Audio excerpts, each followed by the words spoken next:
Nous allons reprendre l'antenne pour l'émission 58 minutes, vous l'avez entendu. Nous retrouvons, au revoir au docteur Jacques-Michel Lacroix qui quitte le studio. Nous retrouvons le cours normal de nos émissions depuis cette semaine. Samedi matin, nous allons recevoir deux entreprises, deux entreprises. Nous allons nous ouvrir, du reste, un petit peu aux entreprises, surtout pour celles qui pourraient avoir des difficultés. Eh bien, elles viendront parler ici, et si on peut les aider, c'est aussi notre rôle comme radio. On les aidera comme on pourra, mais on fera le geste. Il n'y a pas de souci là-dessus. Donc, je reçois Jérôme Costard, monsieur le maire de Coutras. Bonsoir. Bonsoir l'équipe ACLC Lydia, bonsoir Lionel. Juste avant de commencer, oui, j'entends allez-y. pas grand-chose. Vous entendez pas grand-chose? Oui, alors apparemment le micro, ça fonctionne pas non plus. Ah, voilà, donc là, tu peux baisser. Parce que, c'est trop fort maintenant. Maintenant c'est trop fort. Monsieur est capricieux? Non, mais... Non, c'est de l'humour, c'est de l'humour. Lionel commence bien, hein. Je vous attends Lionel, hein. Je vous attends. Donc alors, vous vouliez commencer? Oui. Allez, mais comme vous. Ah bon, je croyais que vous aviez un petit prélude. Non, c'était simplement pour dire qu'en fait, j'entendais rien, quoi. Donc c'est compliqué si vous deviez me poser des questions, ça sera pas très simple. On fait ça dans la joie et la bonne humeur. Hein, c'est assez compliqué en ce moment la vie. Oui, non, mais il faut aussi voir les bons côtés. Donc des si choses. si on peut faire ça d'une manière détendue, merci monsieur le maire. Faut garder l'optimisme. Ah oui, c'est important. Oui. Bon, alors on commence très vite. Dans le vif du sujet, première question, qu'avez-vous programmé pour assurer la protection des Coutrillons, monsieur le maire? Alors tout d'abord, vous avez dû le voir, et je tiens d'ailleurs à remercier la communauté d'agglomération. La CALI? Oui, l'exécutif et son président, puisqu'il y a une action qui a été menée de façon à ce qu'il puisse y avoir une fabrication de plus de 100 000 masques sur la communauté d'agglomération. Oui. Et donc, Coutras va pouvoir en bénéficier, en tout cas pour sa partie, près de 9 000 masques vont être distribués. Ils vont être distribués, donc nous récupérons, en fait, dès le lundi 11, une partie 4 500 masques. Et il y aura une distribution qui sera faite par les agents et en même temps par des élus. En binôme par rapport au recensement qui a été fait, puisqu'on a un dernier recensement qui a été réalisé en fin d'année, donc nous savons assez précisément combien il y a de personnes dans les foyers, donc il y aura une distribution qui sera faite à partir donc normalement du lundi 11, et puis nous devrions avoir les 4 500 restants masques qui devraient être livrés autour du 15, donc juste après la livraison du 15, nous continuerons à distribuer ces masques. Masques distribués gratuitement. Alors, masques évidemment distribués gratuitement.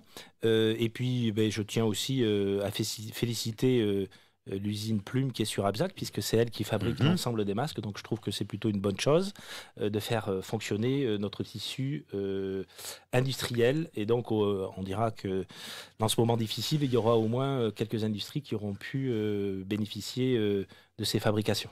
Petite remarque, je peux me permettre? Oui. Heureusement qu'il y a des élus locaux comme vous.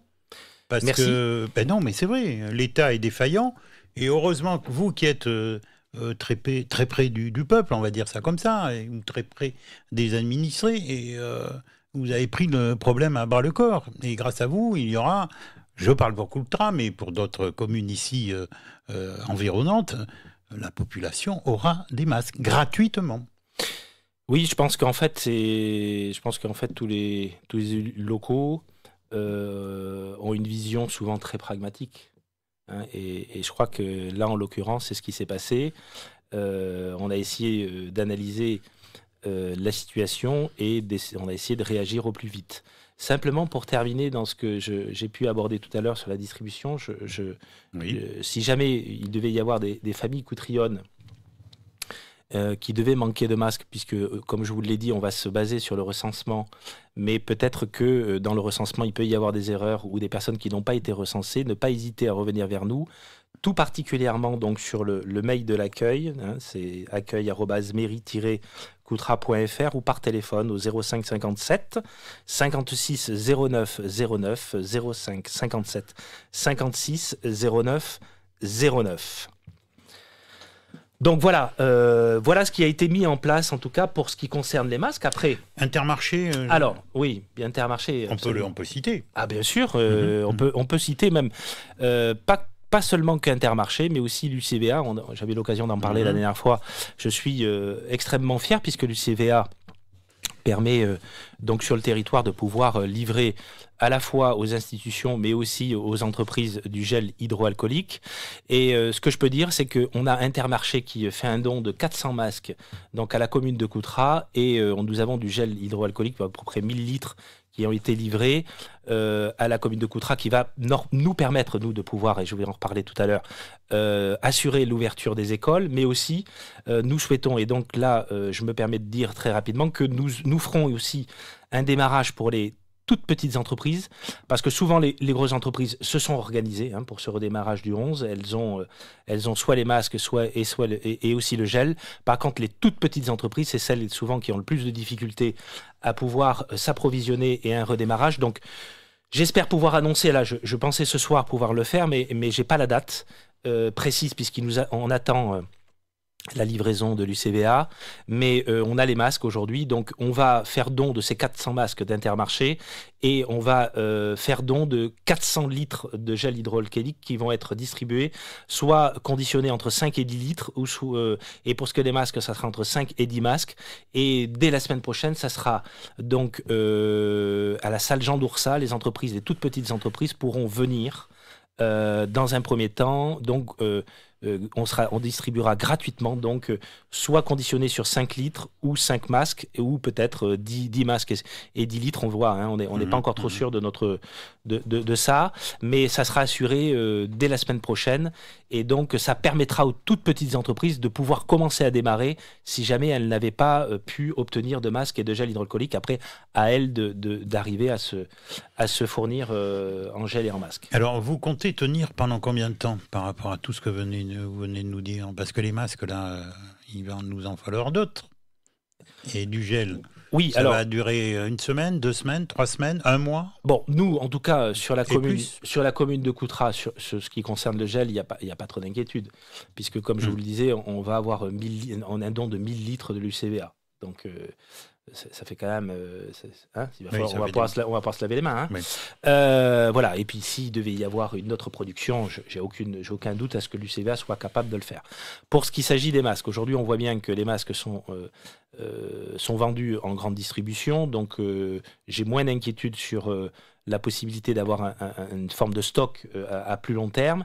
Et puis après, nous avons aussi les masques qui sont là, des masques non chirurgicaux qui ont été fabriqués, qui vont pouvoir être réutilisables plusieurs fois, puisqu'il y aura une notice à l'intérieur dans la distribution, une notice d'explication d'entretien. Donc, je pense que ça va nous permettre de durer quand même suffisamment longtemps, puisque je crois que le médecin tout à l'heure nous expliquait qu'on était plutôt sur une fin d'épidémie. On peut espérer que d'ici 1 mois, 1 mois et demi, même peut-être bien avant, on va être optimiste, on soit sorti de cette crise sanitaire. Bien, alors le sujet très important, on nous a posé des questions en direct pour CLC ici, cette réouverture des classes. Vous avez, entre guillemets, des collègues qui ne vont pas, par exemple, sur ma commune. Je sais que l'école ne rouvre pas. Vous, quelle décision, déjà, vous avez prise pour, ici, les écoles à Coutras? Alors, tout d'abord, il faut savoir que c'est une décision collégiale. J'ai en face de moi M. Alain Jambon, que nous saluons, qui est l'adjoint à l'éducation de la commune, qui est masqué. Et... alors nous, on respecte les maîtres, bien sûr. Donc c'est une décision collective, à la fois avec l'adjoint responsable de la délégation, mais aussi, encore cet après-midi, nous avions les directeurs d'école. Et donc, il y a un choix qui a été fait. Et le corps enseignant aussi, excusez-moi. Donc un choix a été fait. Comme nous arrivons à respecter scrupuleusement le protocole sanitaire de l'éducation nationale, nous allons pouvoir réouvrir dès le mardi 12 mai. Ça, c'est un point important pour les Coutrions. Alors évidemment, je le dis aussi, c'est sur la base du volontariat. Là, aujourd'hui, l'école, il n'y a pas une obligation à remettre ses enfants à l'école. Par rapport au sondage que nous avons pu faire, on serait à peu près sur un tiers un tiers des personnes remettraient, un tiers des parents remettraient leurs enfants donc à l'école, mais tous les enfants ne vont pas pouvoir être accueillis puisque dans un premier temps, sur le 12 mai, donc, seront accueillis les enfants qui sont, que je ne dise pas de bêtises, donc sur les écoles maternelles grande section. Et puis, nous aurons donc la possibilité d'accueillir aussi les CP, les CM1 et puis les CE2 en classe dédoublée. Pour ce qui est donc des autres classes, donc il y aura une autre rentrée qui se fera à partir du 25 mai. Petite question, pas embarrassante, hein, mais qu'est-ce qui va se passer dans l'école là? C'est du gardiennage? C'est quoi là? Ah non, pas du tout. Les enseignants sont là. C'est pour ça d'ailleurs que cette décision a été prise de façon collégiale. Moi, mon objectif à moi, c'était, avec M. Jambon, c'était d'assurer scrupuleusement la sécurité des enfants. D'ailleurs, à ce sujet, il faut savoir que l'ensemble des enfants, mais aussi l'ensemble des enseignants, plus de 870 masques. Alors, masques en plastique vont être distribués, puisque voilà, la visière, voilà, merci, j'avais perdu le fil. Visières vont être distribuées puisque les masques ne peuvent pas être mis pour les enfants, donc c'est de 3 à 12 ans. Donc il y a voilà, à peu près 900 visières qui vont être distribuées à la fois pour les enseignants mais pour les enfants. Donc notre objectif, c'était vraiment de pouvoir en assurer une sécurité parfaite. À partir de là, c'était pas à moi de décider, de savoir si en tout cas, je souhaitais que ça soit fait collégialement avec les directeurs d'école, si eux pouvaient assurer, en tout cas, la continuité pédagogique. Ça a été le cas de leur part. Ils ont suffisamment d'enseignants. Les directeurs d'école seront prêts à accueillir les enfants. Et donc, nous, comme nous sommes prêts aussi, et nous serons prêts d'un point de vue sanitaire pour accueillir les enfants, on a fait le choix de respecter cette date. Mais très clairement, je l'ai dit aux équipes, si on n'avait pas eu la capacité de pouvoir assurer cet ensemble de prescriptions, nous n'aurions pas ouvert le 12. C'est le cas, nous pouvons le faire. Alors quand je dis que la commune de Coutras a mis en place et assure des visières pour les enfants et le gel hydroalcoolique, c'est vrai pour toutes les écoles. J'ai vu dernièrement sur des réseaux sociaux où la commune de Coutras mettrait à l'école privée, c'est totalement faux.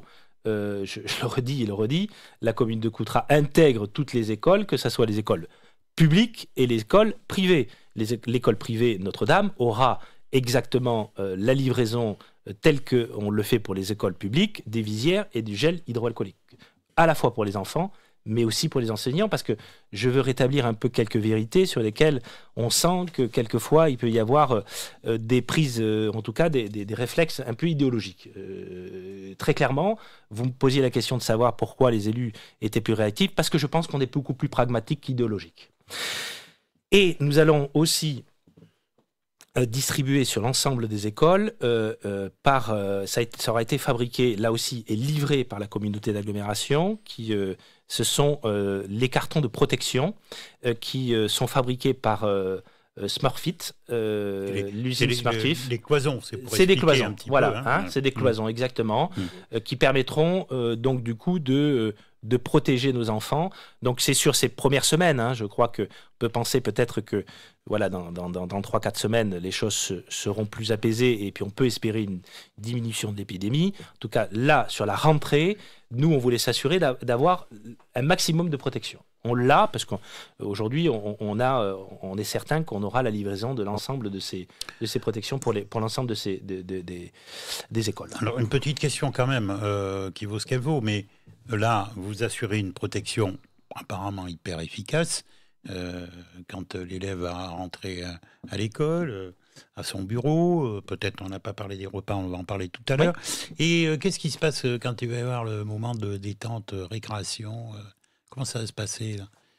Alors là, ils sont sous la compétence des directeurs et des enseignants. Est-ce que vous avez eu vent de... Alors, mais comment là, ça allait se passer? Là, en l'occurrence, je pense que, enfin, en tout cas, dans la notion de la pratique, c'est évidemment, on ne sera pas là pour surveiller, mais on peut penser quand même que les enseignants connaissent savent exactement quelles sont les prescriptions et donc...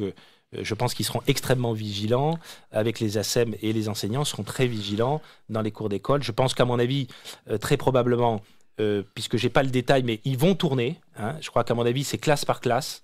Alain me fait un signe en me disant oui, c'est classe par classe.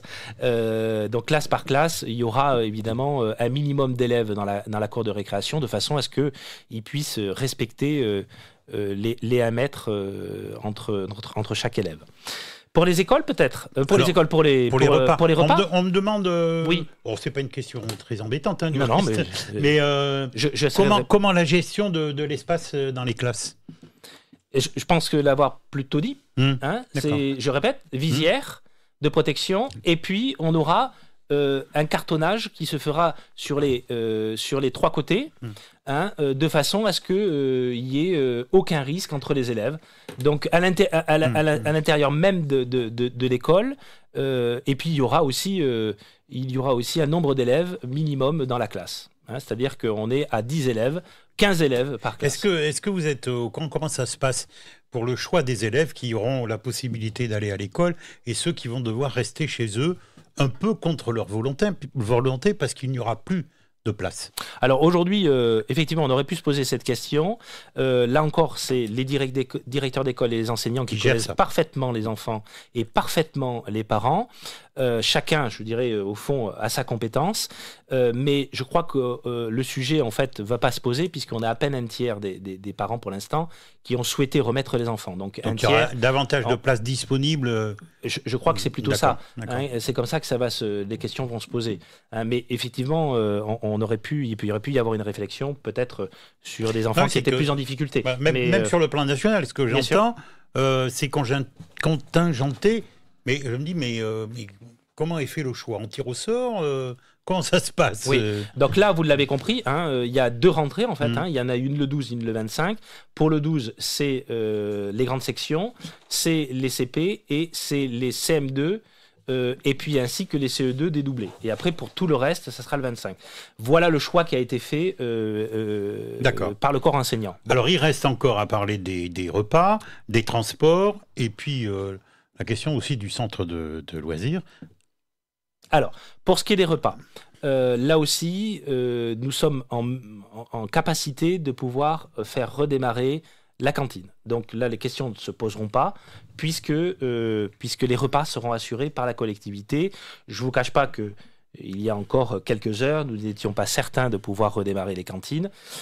C'est un souhait, à la fois de la part de l'adjoint, mais de moi-même, de pouvoir redémarrer ces cantines, parce que nous considérons qu'il y a un principe d'égalité par rapport à ces déjeuners, et nous souhaitions vraiment qu'on puisse assurer cette continuité, d'autant plus que les parents, pour la plupart, qui mettront aussi peut-être leurs enfants à l'école, ce sont des parents qui vont aller travailler, et donc je voyais difficile à ce que les enfants arrivent avec leur pique-nique. Donc, affaire réglée, les cantines redémarreront dès le mardi 12.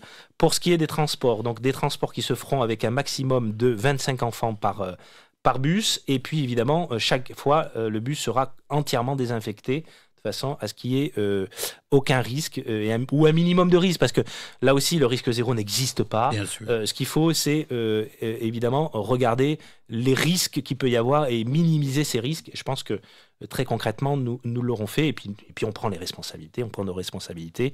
En tout cas, c'est ce que je souhaite. Et donc sur les bus, voilà, il y aura une désinfection qui se fera à chaque voyage. Et puis pour ce qui est des centres loisirs, aujourd'hui, ça m'est un peu difficile parce que vous le savez qu'aujourd'hui, les centres de loisirs, c'est de la compétence de l'agglomération.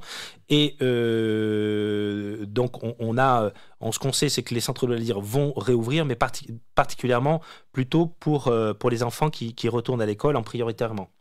Voilà, c'est le choix qui a été fait pour le mercredi.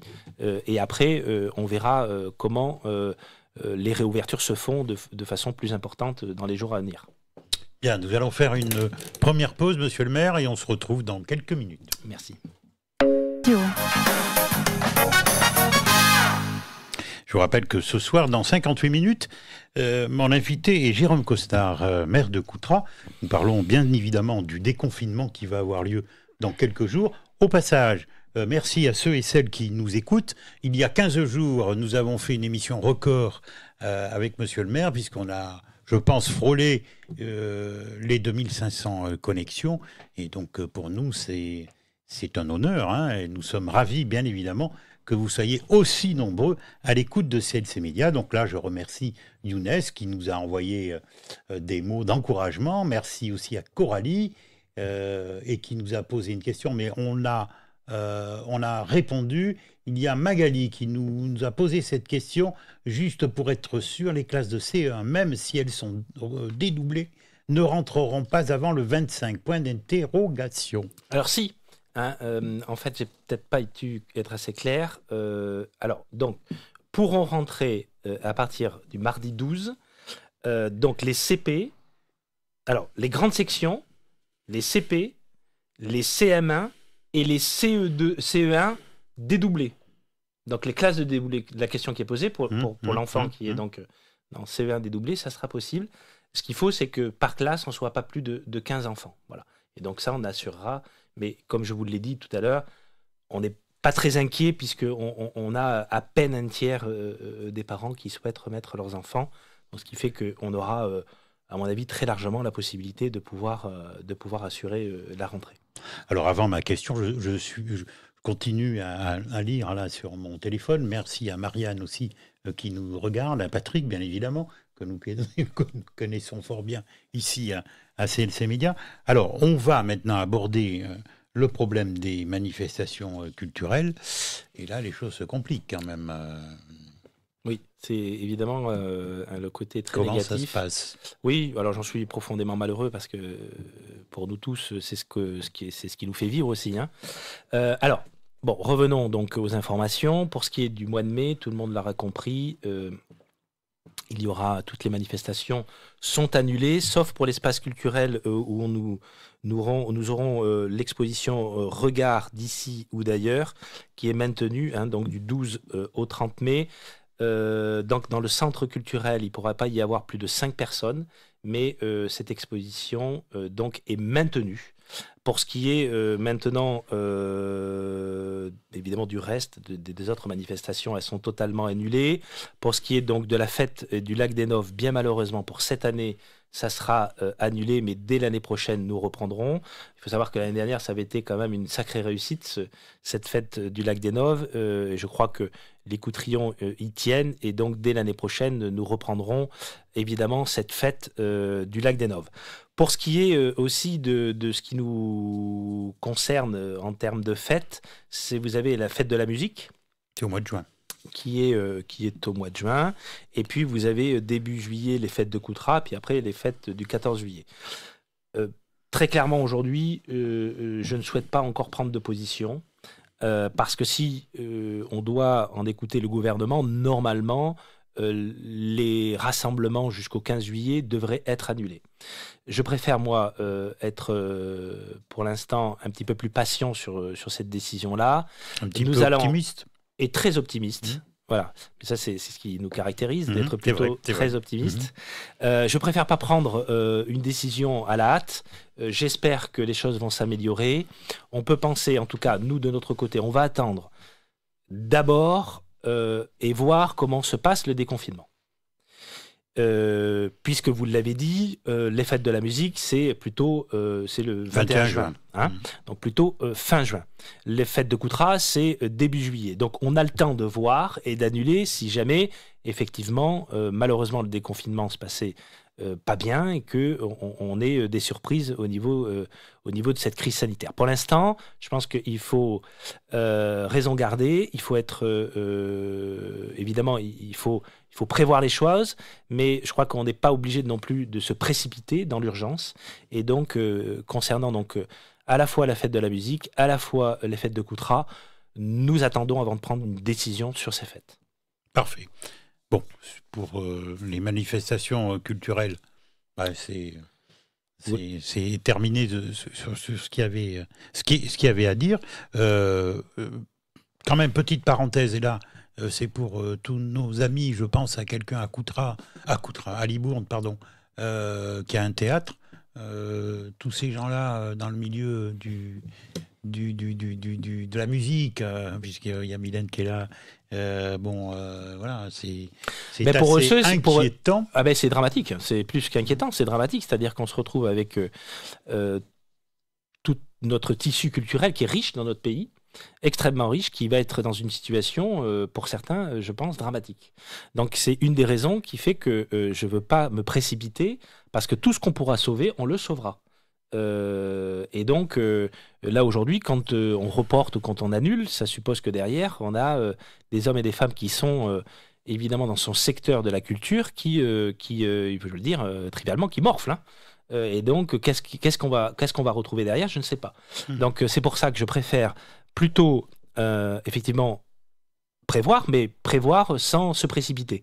Hein, parce que, oui, très clairement, au niveau national, je pense que toutes ces personnes qui travaillent dans le milieu du spectacle et de la culture vont quand on voit tous les spectacles qui sont annulés au niveau national, quand on voit toute l'organisation, pour certains qui prend un temps extraordinaire et ont un coût, et avec... évidemment, pour certains, c'est leur profession au quotidien. Je pense au Puy du Fou, 2 millions de pertes par jour. Voilà. Mais 2 millions de pertes par jour. Voilà. Donc, je pense aussi à tous les intermittents du spectacle. Exactement. Qui vivent de ça, et parfois difficilement. Et donc ceux-là, qu'est-ce qu'ils vont devenir? C'est pour ça que... Très inquiétant. C'est pour ça que je crois qu'il ne faut pas se précipiter. Bon, moi, je suis un peu surpris de voir qu'on annule à tour de bras. On annule à tour de bras sans qu'au fond on laisse un peu les choses faire aussi, parce que s'il faut, enfin on peut l'espérer, peut-être que dans un mois, on aura cette épidémie qui aura pratiquement disparu. Enfin, on peut l'espérer. Hein, donc, quel dommage pour toutes les manifestations culturelles qui sont dans notre pays. Donc, nous, à notre niveau, à notre petite échelle, en tout cas, nous allons évidemment, la sécurité sanitaire, c'est l'objectif numéro 1, c'est le plus important. Maintenant, si jamais les choses devaient évoluer dans le bon sens, je préfère maintenir, en tout cas, avoir l'espoir de maintenir ces manifestations sur la commune de Coutras. Alors, encore 2 sujets, mais on va refaire une autre pause et on se retrouve à nouveau dans quelques minutes. Vous êtes à l'écoute de CLC Média. Et voilà, vous venez d'entendre Jean-Paul, notre animateur préféré, et nous le saluons. Il a quelques problèmes de santé, mais voilà, nous comptons sur lui dans quelques jours, semaines. Nous savons qu'il va revenir ici. Donc, on salue notre ami Jean-Paul.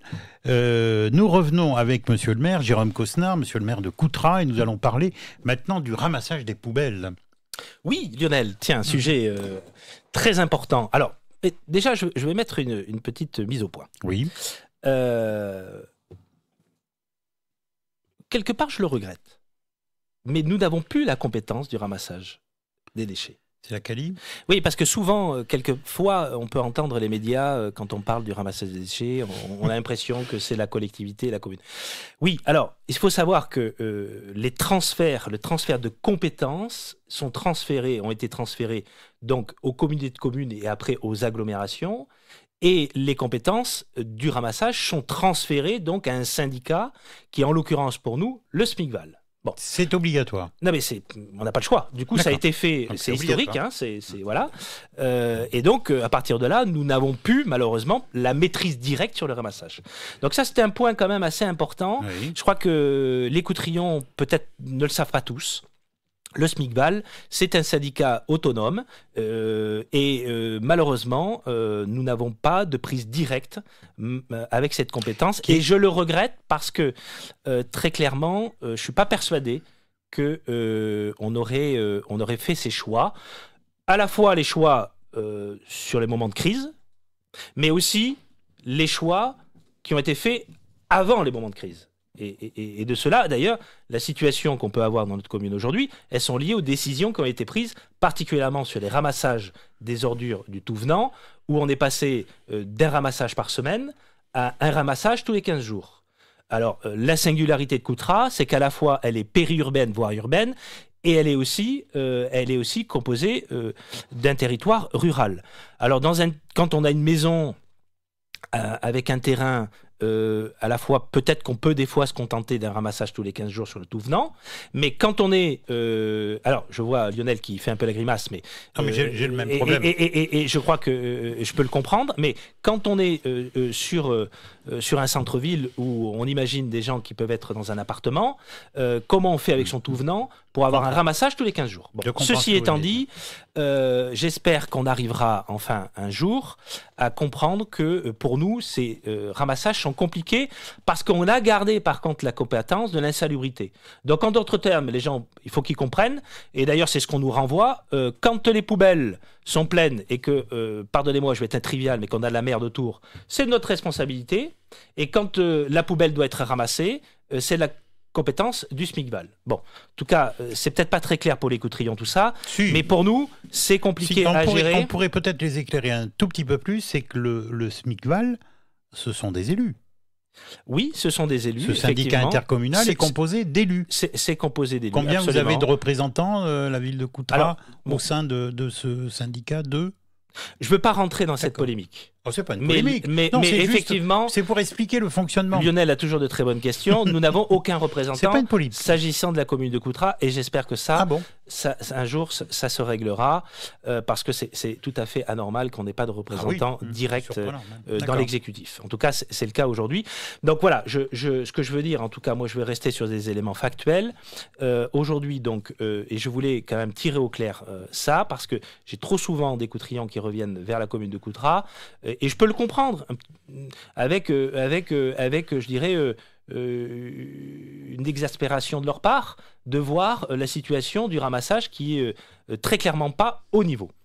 Bon, pour ce qui est maintenant de la suite et de cette crise sanitaire et donc du ramassage. Alors là encore, je fais juste une petite entorse, mais on voit bien que dans certains syndicats, et particulièrement sur la métropole, on a pendant un certain temps réglé la problématique du ramassage, c'est-à-dire que le tout venant et les tri sélectifs se sont faits en une seule fois, malheureusement parce qu'ils n'avaient pas d'autre choix, et donc en tout cas, cette problématique a été résolue. Nous, pour ce qui concerne donc le tri sélectif, pour les bacs jaunes, aujourd'hui, ils sont toujours sur les trottoirs. Ah oui, j'ai une question là-dessus. Oui, allez-y. Quand est-ce qu'ils vont être ramassés? Alors, je vais vous dire ça. Voilà, j'ai une question sur... je vais vous dire ça. Facebook. Pour ce qui est donc de la collecte des recyclables, donc les poubelles jaunes, puisque le tout venant a continué à être assuré, elle va reprendre progressivement à partir du 11 mai. Et la reprise totale se fera à partir du 25 mai. Dans 3 semaines. Dans 3 semaines. Mais à partir du 11 mai, donc dès lundi, nous devrions avoir donc des premières collectes qui devraient se faire. Pour ce qui concerne les réouvertures des pôles de recyclage, pour ce qui s'agit des végétaux et des cartons, là aussi, ça va se faire à partir du 11 mai. Mais attention, tenez-vous bien, sur rendez-vous. Sur rendez-vous sur 2 sites, le site de Saint-Gervais et le site de Saint-Denis-de-Pile. Si on n'attend pas trop. Oui, bon, en tout cas, je suis assez surpris, mais là encore, bon. Et donc, à partir du 8 juin, donc, on devrait avoir l'ensemble des pôles qui devraient être ouverts. Donc, je peux penser celui de Coutras aussi. Mais là aussi, tenez-vous bien, sur rendez-vous. C'est surprenant. Oui.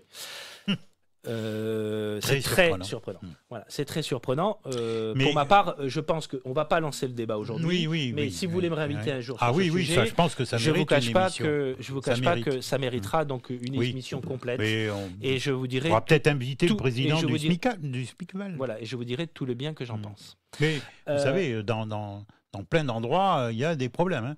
Oui, dans mon secteur, il y a des problèmes avec l'Ustom. Il y en a un autre avec le SMD3, parce que nous avons eu quelqu'un ici. C'est pareil, pour la Dordogne, partout, il y a des problèmes. C'est assez surprenant. Mais Alors du coup, je peux en être rassuré. Ah oui. Mais enfin, ça me satisfait pas quand même. Je vous comprends. Parce que je peux comprendre, moi, que les usagers et que les Coutrillons, pour la plupart qui ont une ligne taxe des ordures ménagères, ont une prestation qui, à mon sens, n'est pas au niveau de ce que ça devrait être. Voilà, ça suffit, j'en dis pas plus, et on aura l'occasion sûrement d'en reparler prochainement. Alors, on va attaquer maintenant le dernier sujet, qui n'est pas des moindres. Oui. Voilà, ce confinement coûte très cher pour les artisans, pour les commerçants, pour les petites entreprises. On en avait parlé il y a 15 jours. Vous avez pris une excellente décision. Moi, je regrette que dans mon secteur, il n'y ait pas les mêmes. Vous n'êtes pas resté insensible aux artisans, aux commerçants, ceux qui font vivre des collectivités, enfin, des mairies, comme Coutras, même Libourne, etc., etc. Donc, la CALI a pris des dispositions, et vous aussi, la ville de Coutras, vous avez pris des dispositions. J'aurais presque tendance à dire, excusez-moi l'expression, j'exagère un tout petit peu, mais on est chanceux presque quand on a une entreprise à Coutras. Oui, à Coutras et au sein de la communauté d'agglomération, là aussi, il ne s'agit pas de donner des bons et des mauvais points, mais c'est vrai que la communauté d'agglomération, son exécutif et le président, a été extrêmement réactif sur la problématique, en tout cas, a compris rapidement que ça allait être un problème. Pour ma part, j'avais une inquiétude modérée à partir du moment où ça ne durait pas plus de 15 jours, 3 semaines, parce que contrairement à ce qu'on peut entendre de certains économistes, on n'est absolument pas du tout sur la même situation de la crise de 1929, et encore moins celle de 2008. À l'époque, le virus, il n'était pas physique, il était dans les marchés, et donc les conséquences de liquidité n'étaient pas du tout le même. Maintenant, c'est vrai que la situation, et d'ailleurs, pour preuve, vous avez vu les bourses qui n'ont pas tardé à reprendre le dessus très rapidement. Maintenant, l'inquiétude est, pour ma part, plus pressante parce que effectivement ça dure longtemps, et que là, et d'ailleurs certaines grosses entreprises sont en train de nous dire que si elles n'ont pas si on n'a pas des soutiens massifs, les problèmes de liquidité risqueraient d'arriver. Alors pour ce qui est de notre cas, donc avec l'exécutif et le président de la CALI, nous allons réagir sur 2 plans. Le premier plan qui, donc du coup, je rappelle, ce premier plan, dès le 13 mai, il faut aller s'inscrire sur la plateforme pour pouvoir bénéficier donc du plan de soutien qui est par le biais d'une subvention. 1 million d'euros ont été débloqués par le biais de la communauté d'agglomération pour pouvoir venir en aide aux entreprises. Sur des entreprises, on a déjà eu le débat sur donc un chiffre qui va de 30 000 euros jusqu'à 1 million d'euros, et pour des entreprises de moins de 5 salariés. Nous avons été à l'écoute de tout ce qui a été dit. J'ai eu même l'occasion d'en parler avec un kiné qui me disait, mais nous aussi on se sent un petit peu mis à l'écart concernant votre plan d'aide, puisque les professions libérales n'ont pas été intégrées. Alors, autant sur le seuil des 30 000 euros que sur les professions libérales, on veut se laisser un petit peu de recul pour voir comment les choses vont évoluer. Voilà. Comme tout, à un moment donné, il faut prendre des décisions. Moi, j'assume la décision qui a été prise. Peut-être à tort, probablement. On a considéré que, par exemple, les professions libérales, elles avaient probablement, pour certaines, pas de stock, à la différence de certaines petites entreprises TPE qui, elles, ont du stock, et donc une situation de trésorerie plus compliquée. Bon, en tout cas, là encore, laissons pour voir un petit peu, puisqu'on a des aides qui viennent de l'État et de la région, donc il y a déjà eu des versements qui ont été faits. Regardons un petit peu si ça peut satisfaire et suffire. Si ce n'est pas le cas, on est toujours à temps de remettre un curseur qui peut être différent. En tous les cas, on a bien écouté. Je peux vous annoncer aujourd'hui qu'il y a plus de 17 secteurs d'activité qui auront été réintégrés à ce plan par les codes NAF. Je ne les ai pas en tête, donc excusez-moi, parce que c'est tout frais. Non, je l'apprends il y a 1 heure de ça. On a retravaillé dessus. Et donc, il y a donc d'autres entreprises. Donc, je le dis très clairement, pour les entreprises qui n'étaient peut-être pas intégrées au départ sur la première liste, ne pas hésiter à revenir, puisque puisqu'elles sont, on pense par exemple aux micro-crèches, elles n'étaient pas intégrées, elles vont être intégrées. Je pense à celle-là, mais il y en a bien d'autres, puisqu'il y en a 17. Donc sur ce premier plan, dès le 13 mai, allez vous inscrire et vous aurez la possibilité donc de pouvoir bénéficier, si évidemment vous avez déjà des aides de l'État et de la région, puisque c'est intégré dans un ensemble. Je rappelle aussi que la compétence économique, c'est une compétence qui est État, région et dans une certaine mesure, agglomération. Pour ce qui est de la commune de Coutras, et j'en parlerai tout à l'heure, nous avons un champ extrêmement limité, puisque c'est le cœur de bourg et l'animation du cœur de bourg. Et je dis ça parce qu'en fait, je vais rebondir tout à l'heure sur le plan que la commune de Coutras souhaite remettre en place. Donc sur le deuxième plan que nous avons en place dès aujourd'hui, j'invite évidemment l'ensemble des commerçants et des toutes petites entreprises qui souhaiteraient donc bénéficier. Là, pour le coup, nous sommes sur, comment dirais-je, un pré-rebond. Pré-rebond avec les instructions qui sont assurées par Gironde Initiative. Gironde Initiative, je rappelle, c'est une association que nous subventionnons et qui intervient sur l'ensemble de la communauté d'agglomération pour faire des prêts qui vont de 15 000 à 25 000 euros pour les reprises d'activité et pour les créations d'activités. J'en profite pour faire un petit peu de communication entre 15 000 et qui a un effet de levier de 7 auprès des banques. En d'autres termes, quand on a un commerce, alors je vais là être un peu chauvin, mais j'imagine qu'on a envie de tenir un commerce sur Coutras.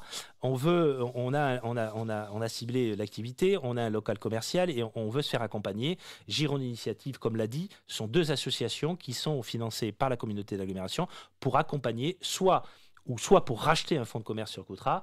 Et donc, ce sont des prêts à 0% qui vont de 15 000 à 25 000 euros avec un effet de 7, parce que évidemment, les banques, ça les rassure de savoir qu'elles sont accompagnées par des professionnels. Donc, Gironde Initiative va instruire donc les dossiers. Et donc là, c'est une enveloppe proche des 600 000 euros. J'ai plus le chiffre totalement en tête. Je crois que c'est 585 000 euros.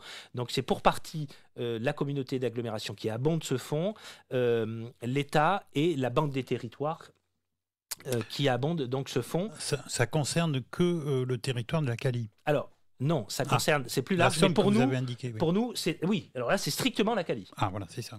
D'accord. Voilà, mais après, il peut y avoir d'autres territoires qui en font la demande. Bien sûr. En tout cas, nous, la Cali, on en a fait la demande. 585 000. Ouais, c'est 585 000. Donc proche des 600 000 euros.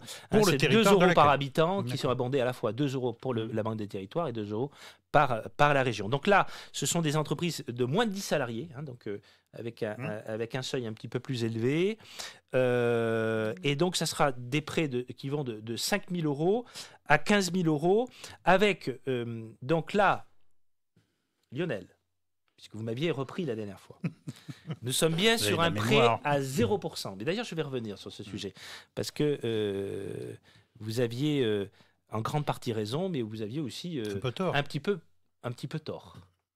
Mais en grande partie raison. J'accepte. Non, mais malheureusement, vous aviez en fait très largement raison, et c'est pour ça que je vais y revenir. Donc j'accepte. Et donc, élément très important sur ce plan, il y a une possibilité de différer le prêt d'un an. Donc ça peut être une trésorerie pendant un an.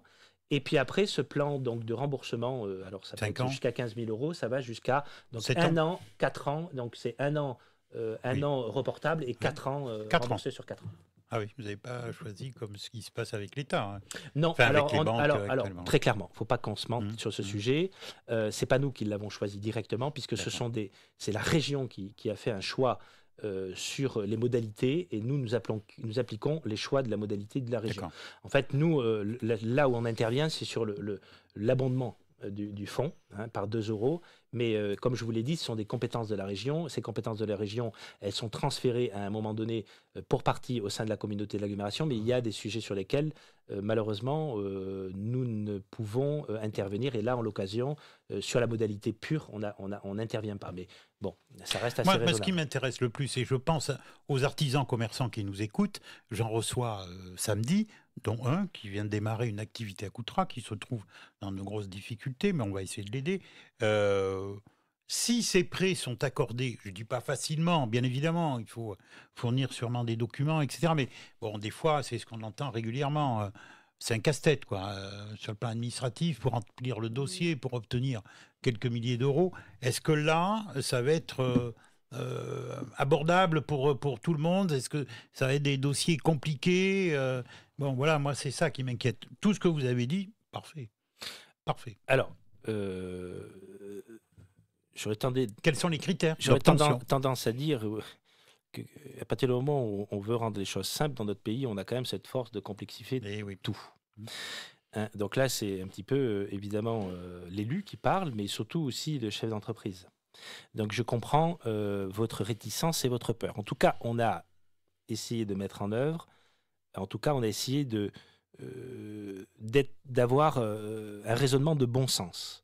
Pour ce qui est du premier plan, vous l'avez compris qu'à partir du moment où vous remplissez le dossier que vous êtes éligible à l'État, vous l'êtes de facto à la CALI. Vous ne remplissez pas un deuxième dossier. D'accord, ça c'est important ce que vous venez de dire. Voilà. Très important. Hein, donc on a essayé d'être très pragmatique. Je fais un prêt à la banque avec ce que propose actuellement l'État. Alors attention, je vous parle du prêt, enfin pas du prêt, de la subvention qui a été donnée de 1 500 euros. Ah, hein, oui, c'est-à-dire mal compris. Là. Voilà. J'avais mal compris. Voilà. Donc à partir du moment où vous êtes éligible aux 1 500 euros, vous êtes de facto, si vous rentrez dans le code, vous êtes éligible au plan de la communauté de l'agglomération. Pourquoi?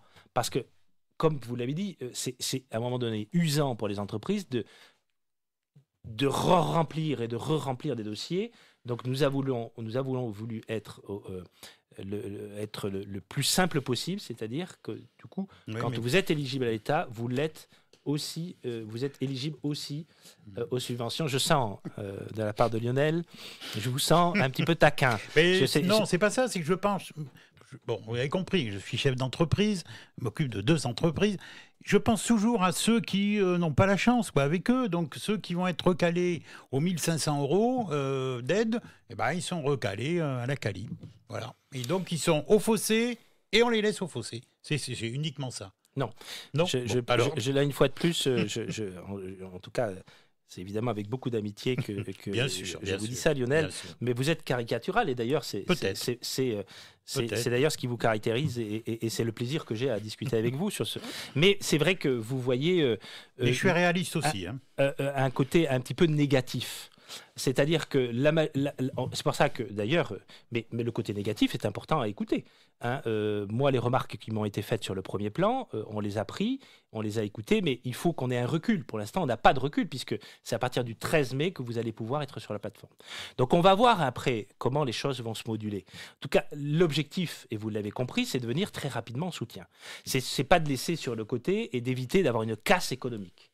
Hein, on ne veut pas de casse économique. Donc, à partir de là, il est très clair que si on voit que les décisions qui ont été prises de notre part ne sont pas des décisions qui sont suffisamment adaptées, je pense pas de difficulté à plaider auprès de notre président à ce qu'on ait peut-être une rallonge, s'il fallait. Hein, voilà. Mais pour l'instant, regardons. Hein, moi, ce que je vois quand même sur les entreprises qui ont bénéficié de l'aide de l'État, majoritairement, je ne vois pas beaucoup d'entreprises qui reprochent cette aide. Et je vois peu d'entreprises non plus qui ont été écartées. Donc peut-être qu'il y en a, il faut qu'on regarde. Moi je pense que je vais en recevoir un samedi matin qui a été écarté. C'est probable. Les professions libérales, pour la majorité, ont été écartées. Non, je dis une bêtise, les professions libérales n'ont pas été écartées sur le plan d'aide de l'État. Voilà. Elles ont été écartées pour ce qui nous concerne à nous. Hein, parce qu'on ne pouvait pas... Ah oui, d'accord. Je ne parle pas du prêt, là. Je parle des aides directes par l'État. Les professions libérales, pour la majorité, ont bien eu les aides de l'État. Voilà. Mais pour ce qui nous concerne, nous, on a voulu s'en retirer dans l'immédiat. Il faut laissons, je crois, ces plans se mettre en place. Localement aussi, laissons et regardons un petit peu ce qui se met en place. Mais en tout cas, juste pour information, parce que je ne suis pas sûr que je l'ai dit, sur le deuxième plan, ne pas hésiter donc à aller très rapidement sur ce plan rebond, à aller sur la plateforme www.fonds.tpe-nouvelle-aquitaine.fr, puisque ça a été mis et on peut accéder dès le 29 avril. On a pu accéder dès le 29 avril. Donc sur cette plateforme, je répète, www.fonds.tpe-nouvelle-aquitaine.fr, vous pouvez aller vous inscrire pour bénéficier donc de ce pré-rebond. Alors c'est TEP, hein. Qu'est-ce que j'ai dit? TPE. Non, mais je pense qu'à mon avis, c'est une erreur. C'est TPE. Ah, bon, d'accord. Votre note n'est pas bonne. Ah là là là là là. Ouais. Je m'en doutais fort, je vois ça avec la secrétaire. Ouais. C'est pour ça que je fais tout de mémoire. Bon. Voilà. Donc, je voulais juste quand même préciser, parce que ça m'a un petit peu chiffonné l'autre jour sur ce prêt garanti par l'État, ce prêt à 0%. Pas tout à fait 0%. Hein. Eh bien non, pas du tout même. Pas du tout. Ça sera du 1,5 à mon avis. Je trouve ça assez scandaleux d'ailleurs, pour tout vous dire, puisque je crois qu'il faut être clair. Et donc, moi, je sais que, du coup, je me suis laissé piéger, puisque on entendait dire très, très largement que c'était un prêt à 0%. C'est pas un prêt à 0%. La première année. Même pas. Ah si. Ben non. Oui, si, c'est vrai. Vous mais non, avez raison. Non, même pas. Oui. Non, c'est pas à 0. C'est quelques euros. Oui, mais d'accord. Oui, non, mais j'ai le document soit là. c'est gratuit, ou soit ça ne l'est pas. C'est vrai. Donc, si on parle de gratuité, par principe, c'est qu'il n'y a pas vrai. d'effet derrière de récupération. Là, en l'occurrence, sur la première année, on nous annonce un taux à 0%. C'est vrai que c'est un taux à 0%. Mais par contre, la commission de la garantie de l'État est due. Et cette commission, elle sera entre 0,25 et 0,50. Ce qui fait que, pour un exemple très clair, pour 100 000 euros, vous aurez une facture au bas mot de 250 euros. Donc, ce n'est pas un prêt à 0%. Et ce qui m'ennuie quand même derrière, et ça c'est quand même un peu plus inquiétant, c'est que au-delà de la première année, il va bien falloir rembourser ce prêt. Et là, il a été décidé qu'il allait être amorti sur les sommes dues sur une période additionnelle avec un taux d'intérêt qui sera défini sur la base des conditions des marchés, donc du moment. Donc du marché du moment.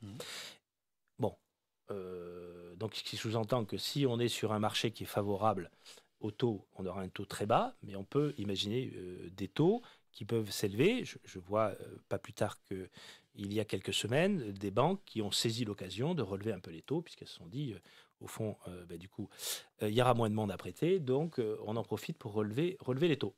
Ce que je trouve globalement pas très sain. Voilà, je le dis aussi. J'ai envie de tout dire ce soir. Non, je plaisante, mais c'est assez désagréable. C'est assez désagréable que quand on se trouve dans une situation de difficulté, on ne se serre pas tous les mains. Je crois qu'en 2008, les banques avaient besoin du soutien des États. Et donc, je pense qu'elles mériteraient aujourd'hui de soutenir ceux qui les ont soutenus, particulièrement les administrés et les citoyens. Donc voilà, je fais mon mea culpa, je l'ai dit. Par contre, je reviens avec les informations qui sont, je l'espère, plus claires. C'est vrai que ce prêt de l'État n'est absolument pas à 0%. Vous aviez raison. Oui, Lionel. Écoutez, moi je ne veux pas le cacher, je suis assez transparent. J'avais fait un tout petit prêt pour mon entreprise personnelle pour redémarrer dans de bonnes conditions. Mais quelques euros que j'ai de côté, je n'ai pas envie d'y toucher, donc j'ai dit allez hop. Et c'est le banquier qui m'a incité à le faire. Et moi j'avais toujours entendu dire 0%, 0%. Ben non, en fait, même le banquier le disait, 0%. C'est ça. Bon. Et en fait, à la fin, c'est pas 0%. Et à la fin, c'est pas tout à fait 0%. Non, mais je trouve ça assez désagréable parce que. Alors moi, ça représente très peu. Et c'est pour ça que d'ailleurs, on aura l'occasion de clarifier aussi parce que, évidemment, des fois, il peut y avoir de la précipitation et je vais être très clair sur les différentes compétences et sur les champs de compétences économiques des différentes institutions. Simplement pour dire aujourd'hui aussi, s'agissant donc du deuxième plan, de ce plan d'aide, je sais qu'on a donc plusieurs entreprises sur Coutras, j'ai quelques informations. On a eu 57 demandes pour des aides de prêts qui ont été faites sur ce deuxième plan, dont quelques-unes qui sont sur Coutras. Donc je vois que l'information est passée. Et on a à peu près 126 qui sont aujourd'hui en cours de montage. Donc pour la question que vous me posiez tout à l'heure, Lionel, savoir si ça allait être compliqué, on peut penser que du coup, les entreprises ont trouvé ça, je dirais modérément facile à faire, puisqu'on voit que sur l'ensemble de la communauté d'agglomération, on a les villes les plus importantes où il y a une activité de toutes petites entreprises qui ont répondu, et les entreprises ont été chercher ce plan de rebond. Est-ce qu'on parle de Coutras ? Mais on fait que ça. Non, c'est vrai, on vient. Non, mais c'est vrai que sur le plan économique, j'avais parlé des 100 000 euros et donc des entreprises sont revenues vers nous et c'est tout à fait J'allais vous poser une question. légitime. Vous avez d'autres des collègues à vous, maires de communes là ici de la Cali, qui offrent des sommes ou semblables ou est-ce que vous avez eu des échos Alors, je sais que la commune de Libourne met en place un système, c'est Libourne. un système d'aide. Pour ce qui est des autres collectivités, j'en ai pas entendu parler, mais peut-être qu'ils l'ont fait. Ça, j'ai aucune idée, mais c'est vrai que je vous cache pas que on a un peu la tête dans le guidon. On a les mains dans le cambouis. Donc je me Et trompe donc, pas. ce qui fait que c'est vrai qu'on regarde peut-être pas. J'ai pas eu l'occasion de voir, mais en tout cas, nous, on essaye, en tout cas, de voir comment on va pouvoir répondre à cette problématique économique qu'on peut pressentir particulièrement sur le centre-ville, puisque vous l'avez compris, j'ai été clair tout à l'heure. La capacité à la collectivité à venir en aide, elle ne peut se faire que sur les toutes petites entreprises et particulièrement sur le périmètre du cœur de ville. Moi, je dis, c'est une chance pour Coutras, enfin, d'habiter Coutras et d'avoir une entreprise à Coutras. Moi, j'ai une affaire dans une commune, le maire absent depuis 3 mois. Hein. Rien. Le silence absolu. Même pas un petit mot, rien du tout. Je vais vous refroidir quand même, hein. Parce que vous habiteriez Coutras, vous pourriez un petit peu être refroidi. Non, je plaisante. Mais sur les 100 000 euros, évidemment, l'objectif, vous l'avez compris, c'était aussi une promesse électorale. On veut faire du centre-ville un centre-ville exemplaire en termes de commerce. Donc on va se donner les moyens. On avait déjà mis des plans en action, les aides sur les enseignes, les aides sur les ravalants de façade, les aides sur les vitrines. Donc tout ça évidemment, ça continue. On a, je l'espère, très rapidement, on pourra resiéger avec nos conseils municipaux. On passera les droits de préemption du cœur de ville. Donc beaucoup d'outils. Et puis en fin d'année, l'État avait proposé à ce qu'il y ait un plan d'action pour les bourses, ça s'appelle un plan d'action Petite Ville de demain, un dispositif dont on a souhaité, la commune de Coutras en tout cas, on a demandé auprès de Madame la Préfète à ce qu'on puisse disposer de ce plan.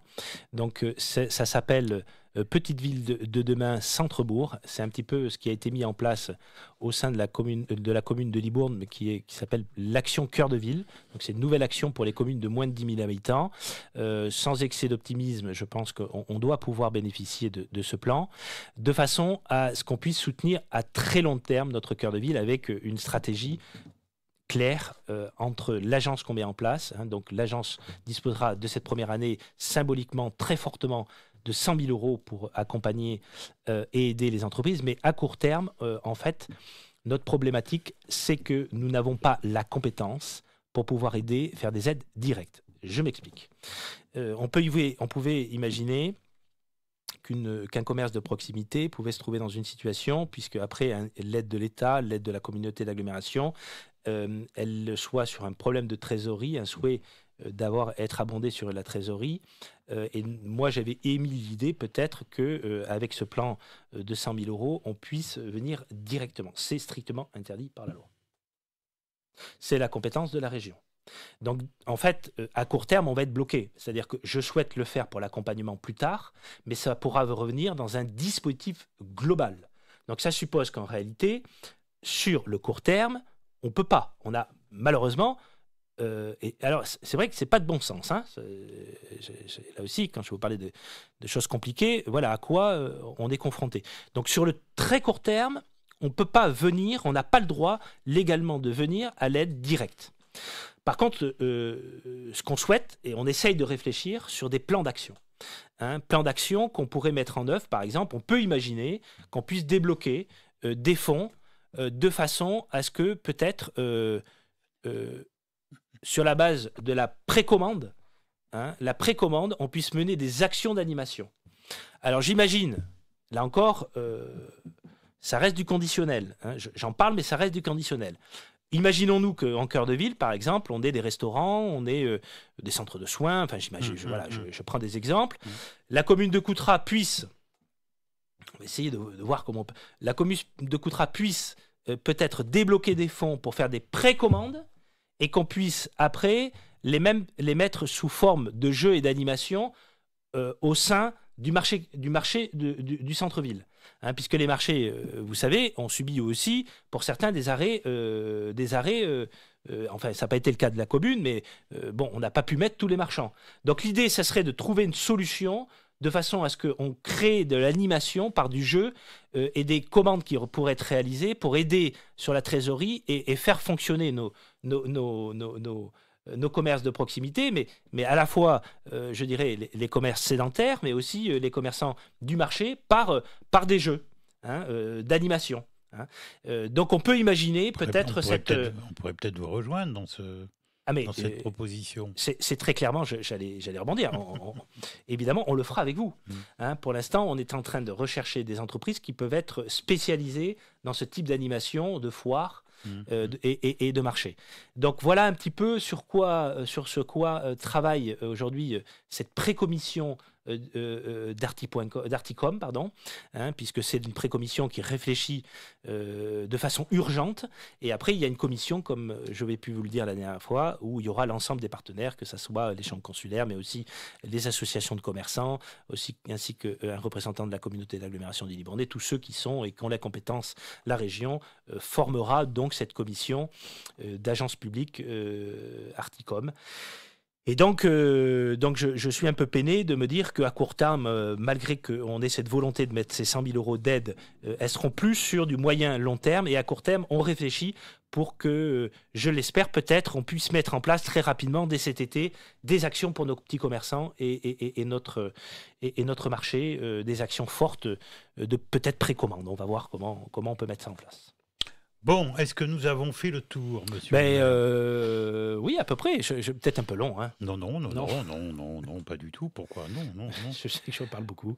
Désolé. Mais c'est tellement passionnant. Heureusement. Aussi, oui.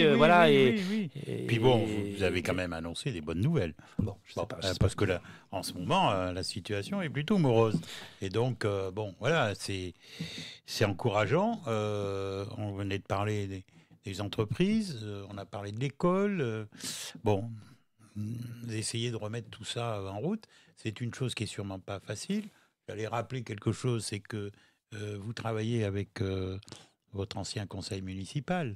Le nouveau n'a pas pu être mis en place encore. Et là, vous n'avez pas trop de difficultés? Alors effectivement, c'est une situation compliquée, mais je pense qu'elle est compliquée pour tout le monde. Pour toutes les communes de France, avec des spécificités à chaque fois. Bon, pour ce qui nous concerne, effectivement, les élections se sont jouées sur le premier tour.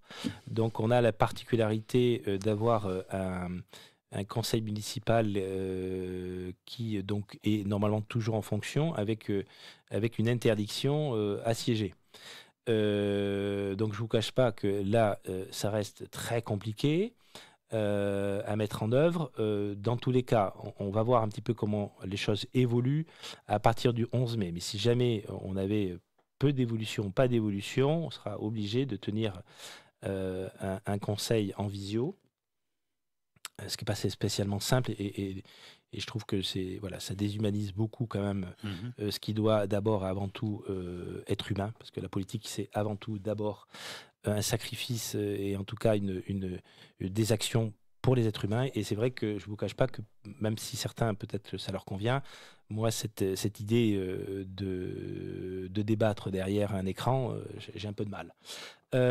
Donc on va voir comment les choses évoluent à partir du 11 mai. On a peut-être l'espoir, puisqu'on a entendu le Premier ministre s'exprimer sur le fait qu'il n'y aurait pas de raison à ce qu'on ne puisse pas mettre en place la nouvelle équipe à partir du courant mai. Donc j'espère qu'après le 11 mai, rapidement, le gouvernement va nous laisser la possibilité de pouvoir mettre en place au plus vite des élus qui n'attendent qu'une chose, c'est de pouvoir avoir leurs fonctions pour pouvoir rendre, en tout cas mettre en place ce pourquoi ils ont été élus, c'est-à-dire un programme, 50 propositions.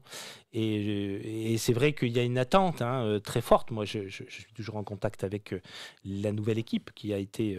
on transfère donc les informations à l'ensemble des deux groupes, mais la nouvelle équipe, on peut le comprendre, est impatiente à pouvoir participer à la vie démocratique et je le comprends aisément. Donc ce qui est vrai pour Coutras est vrai pour toutes les communes de France. Je crois que maintenant, il serait bon qu'on puisse régler très rapidement, très rapidement, cette problématique de fonctionnement. Une dernière question. Oui. Si on vous avait dit pendant votre dernière campagne électorale qu'il y aurait ce problème, qu'auriez-vous fait ? Est-ce que vous continuez votre campagne électorale ou vous dites non, j'arrête tout Alors, très clairement, si on m'avait interrogé sur le sujet, pour ma part, alors même pas interrogé, je ne suis pas sûr d'ailleurs que je me serais exprimé, non, je ne serais même pas du tout exprimé, aujourd'hui je peux le faire un peu plus facilement. Moi, j'aurais annulé les élections, je ne les aurais pas fait tenir. Voilà. Même si ça engageait vraiment de grosses problématiques. Donc je peux comprendre qu'à un moment donné aussi le gouvernement ait fait le choix de les maintenir. Je n'ai pas un jugement de ma part, du tout. Mais peut-être qu'il aurait mieux valu à ce que ces élections soient reportées. Peut-être, du coup, ça avait été envisagé un temps avec les élections départementales. Donc on aurait reporté d'1 an les élections et peut-être que ça aurait été la bonne solution. Bon. En tout état de cause, il y a eu un choix qui a été réalisé maintenant, donc il faut s'y tenir. Les élections sont parfaites à partir du moment où, contrairement à ce qu'on peut dire, les élections ne sont pas en 2 tours, elles sont en 2 tours si au premier tour, les administrés n'ont pas fait leur choix. En l'occurrence, ils l'ont fait pour plus de 30 000 communes en France. Donc maintenant, l'article 3 est très clair sur la souveraineté du peuple. Je crois que là, il n'y a pas de raison à ce qu'on revienne sur la souveraineté du peuple. D'ailleurs, le Conseil d'État a été clair. Maintenant, c'est qu'il faut qu'on sorte de cette situation qui est un petit peu ambiguë et compliquée pour l'ensemble. Mais bon, il y a eu une situation qu'il a fallu régler un petit peu dans l'urgence. Et puis, les élections sont venues, je dirais, pile poil au moment où on a eu cette crise sanitaire et ce confinement qui a été établi par le gouvernement. Bien, nous avons fait le tour. Je réponds à Patrick qui nous a dit que sur le Fronsadé, il est artisan, il n'avait eu aucune aide. Le Fronsadé, c'est la Cali. Oui, je suis donc vraiment il se retourne vers la Cali. Profondément désolé que le Fronsadé n'est pas la communauté d'agglomération. Le Fronsadé ne fait pas partie de la Cali. Non, non. Non. Donc, j'ai eu un petit peu aussi, j'ai eu des remarques qui m'ont un petit peu surpris, quelquefois un peu agressives, sur les distributions de masques, sur toutes ces choses-là, sur des communes ou des personnes qui ne sont pas sur la commune de Coutras, et pour certaines qui sont non seulement pas sur la commune de Coutras, mais aussi qui ne sont pas sur la communauté d'agglomération du Libournais. Donc là, il faut qu'ils se retournent vers leurs élus, mais le Fronsadé, comme le Saint-Émilionnais, ne fait pas partie de la communauté d'agglomération libournaise. Donc on ne peut pas en vouloir à la communauté d'agglomération libournaise, ni aux élus de la communauté d'agglomération libournaise sur les actions qui qui à Fronsac. Non, mais là, je pense que ce n'était pas c'est une constatation. D'accord. Tout, quoi. Bon, il faut dire à ce monsieur que, effectivement, peut-être qu'il se retourne vers ses élus pour voir ce qui a été mis en place. Bien, monsieur le maire, merci. Jérôme Cosnard d'être venu. Merci à vous. Jusqu'au studio. Ouais, merci à vous. Juste un dernier mot pour nos cotrillons, en pensant profondément à eux, en pensant c'est cette semaine que nous avons vécues, là, qui sont des semaines compliquées, parce que, effectivement, il y a un confinement, il y a aussi une sensation de privation de liberté derrière tout ça. Moi, ce que je souhaite... C'est plus qu'une sensation, oui. Oui, en tout cas, sans tomber, je crois qu'il y a eu un choix qui a été fait. On aura le temps, en tout cas, de commenter les choix sur le confinement, sur les décisions économiques, sur les décisions politiques. Mais j'ai une pensée extrêmement forte pour l'ensemble des Coutrillons qui, je le sais, pour certains, doivent le vivre avec difficulté. En tout cas, on a essayé, de notre part, de venir à leur aide, avec ce qu'on a pu mettre, tous les plans qu'on a pu mettre, la chaîne de solidarité qui fonctionne bien. Je suis relativement fier quand même sur la résidence de personnes âgées, sur les EHPAD.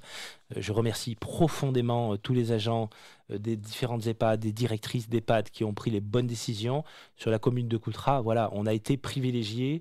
Les gens ont globalement bien respecté, et donc ils peuvent en être fiers, ils peuvent être extrêmement fiers, parce que, contrairement à ce que j'ai pu entendre, oui, les Coutrillons ont majoritairement respecté. Évidemment, individuellement, il y a toujours quelques huluberlus qui essayent de... Mais non, on ne peut pas l'empêcher. Et puis, il faut être nuancé, il faut pas réagir de façon caricaturale. En tout cas, moi, je suis très fier de ma commune, très fier des Coutrillons.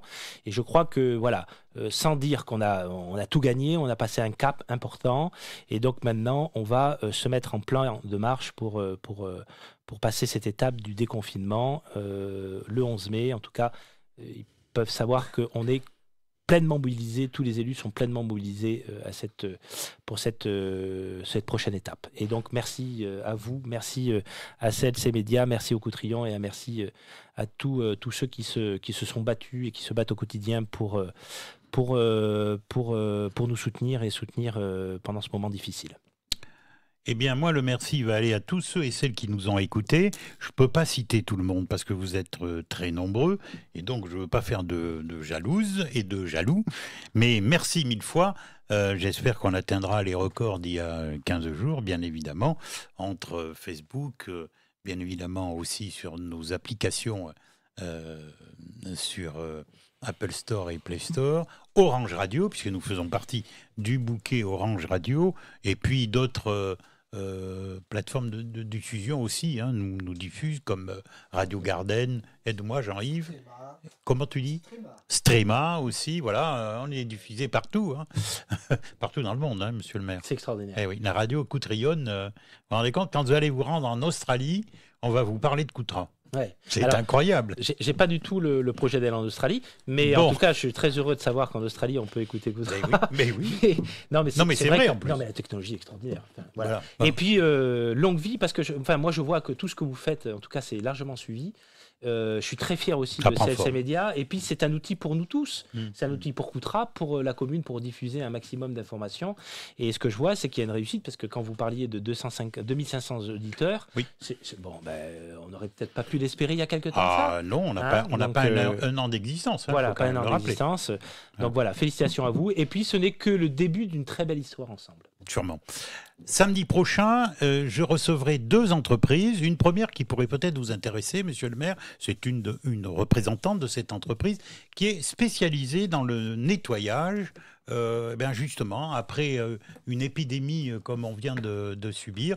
Cette entreprise se propose de nettoyer et désinfecter vos locaux.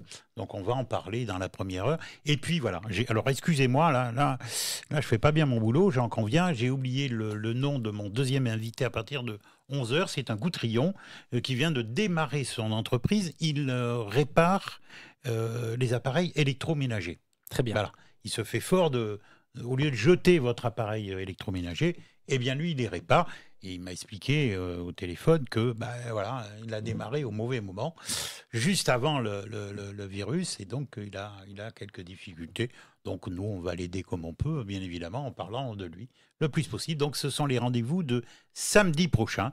Et puis on se retrouve dans 8 jours, bien évidemment, pour une nouvelle émission, 58 minutes, la rediffusion de Libre Santé. Bonne soirée à toutes. Merci encore, monsieur le maire. Merci à vous. Bonne soirée. Merci à Jean-Yves qui était à la technique. Merci à Gérard qui était fidèle à sa caméra. Et donc, bonne soirée et à bientôt.